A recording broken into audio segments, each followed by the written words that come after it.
ఈరోజు భగవద్గీత చేయిస్తున్నారు టీచర్స్ చాలామంది కూర్చున్నారు ఇక్కడ, చాలామంది ఉపాధ్యాయులు కూర్చున్నారు. మీకు ఆ ఉపాధ్యాయులకు చాలా కష్టాలు ఎదిరించారు నాకు తెలుసు. చాలామంది తిట్టారు, చాలామంది ఏదో పోట్లాడారు, చాలామంది ప్రశ్నలు అడిగారు, చెప్పలేకపోయారు. సంతోషం, నవ్వుతూ జై గురుదత్త అనండి, అంతే.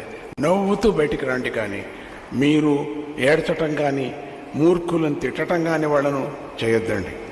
చాలా సంతోషం అమ్మా, చాలా సంతోషం. ఇది ప్రయత్నం చేయండి అని చెప్పామంతే కానీ బలవంతం చేయటానికి రాలేదు.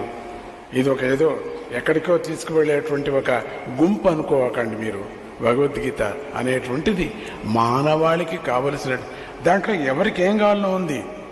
సన్యాసులకు కావలసిన సన్యాసులకు ఉంది, గృహస్థులకు ఉంది, భక్తి యోగం కావలసిన భక్తి యోగం ఉంది, జ్ఞానయోగం కావలసిన జ్ఞానయోగం ఉంది, కర్మయోగం కావలసిన కర్మ, ఏది కావాలనో తీసుకో. రత్నాలు అవంతా కూడా, ఒక్కొక్క శ్లోకం ఒక రత్నాలు, ఒక అక్షరము ఒక రత్నం.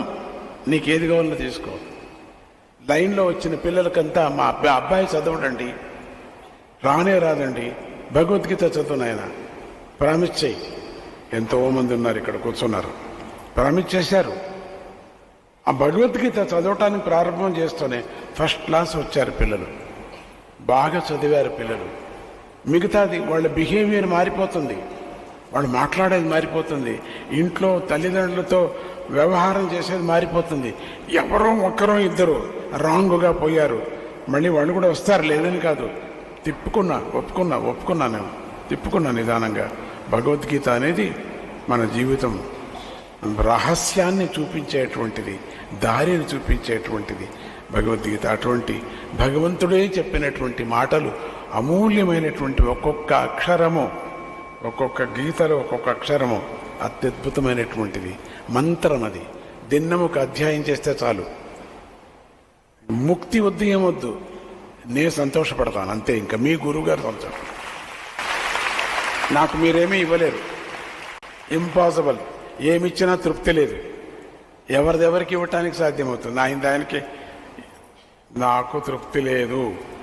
ఏది మీరు ఏమిచ్చినా తృప్తి లేదు. భగవద్గీత పారాయణం చేస్తారు చూడండి, అంతకన్నా ఆనందం లేదు నాకు. అమెరికాలో కూర్చున్నప్పుడంతా ఇట్లా చూడాలనుకున్నాను, ఇండియాలో చూస్తున్నాను ఈరోజు. అంతకన్నా నాకేముంది? ఆ సంతోషంతో పారాయణం అయిపోయింది, అట్లా ఉంది నా మనస్సు. పారాయణం అయిపోయింది, చేసేసాం, అంత ఆనందంగా ఉంది.